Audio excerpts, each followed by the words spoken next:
नमस्कार, आप देख रहे हैं एनबी न्यूज़ 24/7 नीलम बोध के साथ। यूपी के गजरौला में जातिवाद का नंगा नाच। जी हाँ साथियों, मैं ऐसा इसलिए कह रही हूँ क्योंकि जाति व्यवस्था है वो आपका पीछा नहीं छोड़ती। और मैं अक्सर एक बात लगातार कहती हूँ अपने चैनल के माध्यम से कि जाति है कि जाति नहीं। आप कितने भी महान बन जाइए, कितने ही बड़े बन जाइए, आप एक चपरासी से लेकर राष्ट्रपति तक बन जाइए, लेकिन जो आपकी जाति है वो आपका पीछा नहीं छोड़ती। और इसका कारण जीता जागता है क्योंकि तथाकथित वर्ण व्यवस्था के अनुसार जो लोग अपने आप को श्रेष्ठ श्रेणी में पाते हैं वो कभी नहीं चाहते कि इस भारत देश से जाति व्यवस्था खत्म हो, क्योंकि जिस दिन इस देश से जाति व्यवस्था खत्म हो गई उस दिन समानता स्थापित हो जाएगी और सभी लोग समान रूप से सम्मान पाने लगेंगे। लेकिन तथाकथित लोग कभी भी ऐसा नहीं चाहेंगे कि उनका वर्चस्व खत्म हो। और जिस तरह से पायदान, अगर मैं बात करूं पहला, दूसरा, तीसरा, चौथा, जिस तरह से वो पहले पायदान पर बैठे हैं और निचले 3 पायदान लगातार उनकी सेवा कर रहे हैं, उन्हें कभी भी मंजूर नहीं होगा कि वो एक लाइन में आकर एक बराबर सभी खड़े हो जाए। साथियों, अगर मैं उत्तर प्रदेश की बात करूं तो जातीय आधार पर उत्तर प्रदेश और राजस्थान 2 ऐसे राज्य हैं जिसमें कि लगातार जातीय आधार पर इतने अत्याचार, शोषण हो रहे हैं कि वो रुकने का नाम भी नहीं ले रहे। अभी ताजा प्रकरण उत्तर प्रदेश के गजरौला का निकल कर आया है। जी हाँ साथियों, प्रकरण है स्कूल का। और स्कूल का प्रकरण ऐसा है कि जहाँ पर हम देखते हैं कि जो एक अध्यापक है वो कहीं ना कहीं बच्चों को शिक्षा देता है, समानता की बातें सिखाता है, वो सबको एक साथ बिठाकर कक्षा में समान रूप से शिक्षा देता है। लेकिन जब उसी विद्यालय के शिक्षक ही ये भूल जाए कि हम शिक्षक हैं या हमें बच्चों को क्या पढ़ाना है या हमें दूसरे शिक्षक के साथ में किस तरह का व्यवहार करना है, तो आप समझ सकते हैं कि वहाँ के हालात कैसे उत्पन्न हो सकते हैं। याद होगी आपको बलिया की वो घटना, जब एक दलित छात्र के द्वारा एक अध्यापक की बाइक पर हाथ रख दिया गया गलती से, और उस अध्यापक ने कमरे में ले जाकर उस छात्र को बंद करके और प्लास्टिक के पाइप से उसकी इतनी पिटाई करी, लात घूंसों से इतना मारा कि वह बच्चा बेहोश हो गया। और जब उन्होंने उसके घर वालों को बताया और जब उसके घर वाले उस बच्चे को अस्पताल लेकर गए तो साथियों बच्चे ने अस्पताल में ही दम तोड़ दिया।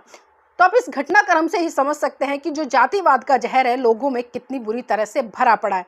और साथियों याद होगी आपको जालोर के राजस्थान की वो घटना जिसमें कि एक दलित छात्र ने पानी पीने के लिए घड़े को छू लिया था और अध्यापक ने उस बच्चे की इतनी पिटाई करी थी कि उस बच्चे को भी अपनी जान से हाथ धोना पड़ा। और साथियों इसी तरह से उत्तर प्रदेश के औरैया की बात करूं तो औरैया में जिस तरह से एक दलित छात्र की पिटाई की गई थी स्वर्ण अध्यापक के द्वारा, तो हमने देखा वहां पर भी उस बच्चे की मृत्यु हो गई थी। साथियों इस तरह की घटनाएं हम देखते हैं कि घटती हैं, आंदोलन होते हैं, लेकिन उसके बाद कहीं ना कहीं क्या होता है कि आंदोलन शांत होते हैं और कहीं ना कहीं लोग मुआवजे को लेकर और इन दोषियों को सजा दिलाने तक को लेकर आंदोलन करते हैं और फिर उसके बाद में शांत बैठ जाते हैं।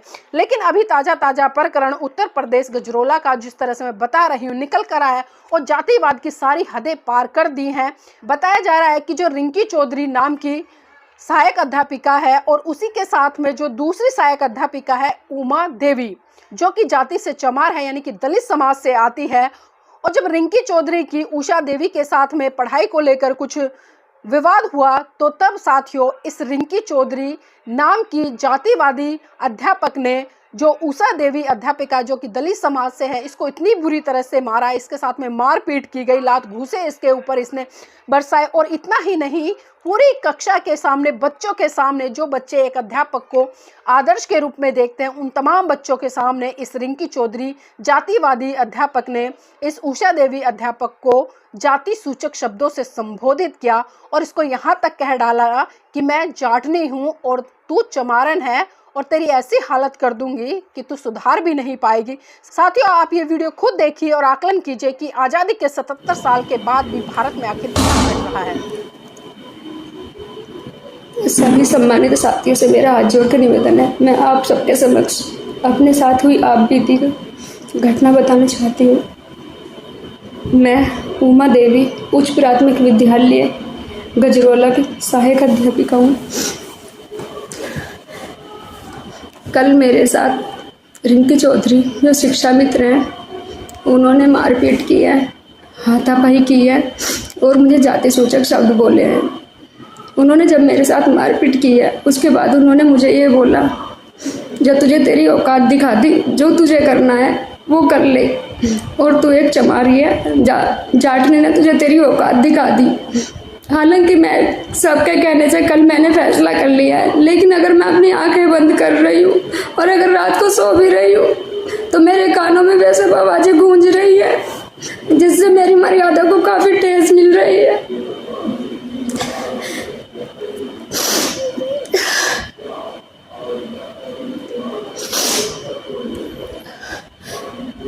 मैं अपनी हिम्मत इतनी नहीं जुटा पा रही हूँ जिन बच्चों के बीच, जिन बच्चों के सामने मेरे साथ ये सब हुआ है।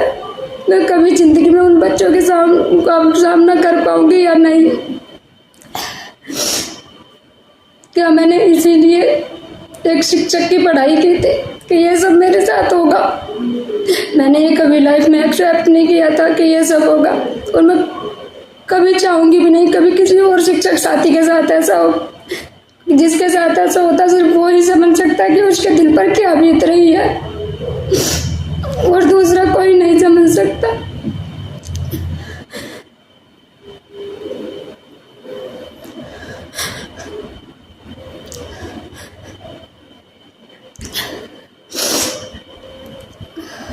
मेरे साथ काफी समय से ये सब कुछ हो रहा है, लेकिन पहले बात हाथापाई तक कभी नहीं आ पाई, इसलिए स्कूल की बात स्कूल में रही। और कल भी मैंने काफ़ी कोशिश की कि ये बात बाहर ना जाए, लेकिन मैं अपने आप को नॉर्मल नहीं समझ पा रही हूँ। मुझे लग रहा है मेरा घर परिवार मेरा सब असंतुलित हो चुका है और मेरा सम्मान खत्म हो चुका है। मुझे ऐसा फील हो रहा है। साथियों, आप सबने वीडियो देखा, तमाम लोगों के जहन में कहीं ना कहीं क्रोध भी उत्पन्न हुआ होगा, और जो जातिवादी लोग हैं उनको सुकून मिला होगा। लेकिन जो लोग समानतावादी हैं, जो चाहते हैं कि इस देश में न्याय हो, समानता स्थापित हो, कहीं ना कहीं उनके जहन में बिजली सी कौंध गई होगी। और इस तरह की घटनाएं साथियों उन लोगों के गाल पर बहुत बड़ा तमाचा है जो लोग कहते हैं कि आज देश में जाति व्यवस्था नहीं है, जाति खत्म हो गई है। और साथियों इसी के साथ साथ मैं एक प्रकरण से आपको और अवगत कराती चलूं। अभी 15 अगस्त को मध्य प्रदेश के सतना से एक ऐसी खबर निकलकर आई थी जिसमें कि एक दलित श्रद्धा सिंह नाम की सरपंच है, और जब वो झंडा फहराने जाती है तो वहां पर स्वर्ण समाज का उप प्रधान और सचिव उस श्रद्धा सिंह सरपंच को झंडा फहराने नहीं देते और उसको नीचा दिखाते हुए खुद ही ध्वजारोहण कर देते हैं। और साथियों उसके बाद अभी 2-3 दिन पहले पता चला कि एक मीटिंग रखी गई थी और उस मीटिंग में तमाम अधिकारी आए थे। वहां पर श्रद्धा सिंह को भी बुलाया गया क्योंकि वो सरपंच है गांव की। और जब वो मीटिंग में पहुंची तो तमाम वहां पर अधिकारी बैठे थे, जहां पर कि सचिव भी था, उप प्रधान भी था। जब महिला सरपंच ने कुर्सी मांगी तो उप प्रधान और सचिव ने महिला को लताड़ते हुए कहा कि अगर इतना ही शौक कुर्सी पर बैठने का है तो अपने घर जाओ और वहां से कुर्सी ले आओ, तब बैठ जाना, यहाँ से कोई कुर्सी नहीं मिलेगी। तो साथियों ये घटनाक्रम मैंने आपको इसलिए बताए हैं कि हम बड़ी बड़ी बातें तो कर लेते हैं, बड़े बड़े भाषण तो दे लेते हैं, लेकिन साथियों हम कहीं ना कहीं देखते हैं कि इन भाषणों के पीछे, इन बातों के पीछे कोई बड़ा बदलाव छुपा नहीं होता, बल्कि औपचारिकता के तौर पर हम भाषण देते हैं या बातें करते हैं। लेकिन यहाँ पर मैं बहुजन समाज के तमाम उन लोगों से कहना चाहूँगी जो कि वर्ण व्यवस्था के अकॉर्डिंग शूद्र जाति में आते हैं। साथियों जो व्यवस्था लगातार आप पर शोषण करती है, आप पर अत्याचार करती है, आपको दलित, अछूत, शूद्र बताती है, आप ऐसी व्यवस्था को लात क्यों नहीं मारते? आप क्यों नहीं अपने महान पुरुषों से समझते?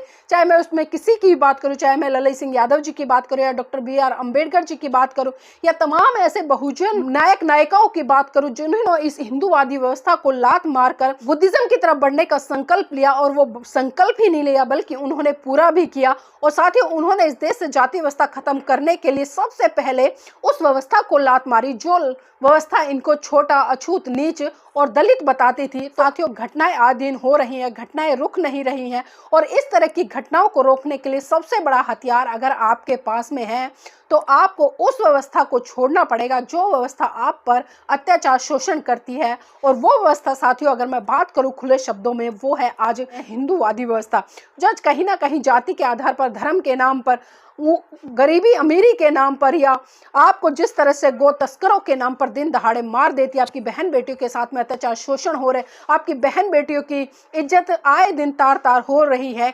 कब आप जागेंगे, कब इस व्यवस्था को लात मारेंगे। और मैं गारंटी से कहती हूँ साथियों, जिस दिन आप लोगों ने इस व्यवस्था को छोड़कर बुद्धिज्म की तरफ बढ़ना शुरू कर दिया और आपने हजारों की संख्या में हिंदू धर्म को लात मारकर बौद्ध धर्म ग्रहण शुरू कर दिया, तो मैं इन हिंदूवादी संगठनों की बात क्या करूं, सरकार की भी जड़ें हिल जाएंगी। और साथियों, वो दिन फिर से आएगा जब आपका शासन होगा, आपका राज होगा। तो जरूरत है इस व्यवस्था को ठुकराने की, ना कि जाति के आधार पर आपको लगातार पीड़ित होने की और शोषित होने की। अगर ये वीडियो आपको पसंद आए तो आप इस वीडियो को लाइक कीजिएगा, शेयर कीजिएगा और कमेंट के माध्यम से बताइएगा कि आपको ये वीडियो कैसा लगा। और अभी तक जिस साथी ने हमारे चैनल को सब्सक्राइब नहीं किया है तो प्लीज़ हमारे चैनल को सब्सक्राइब जरूर कर लें।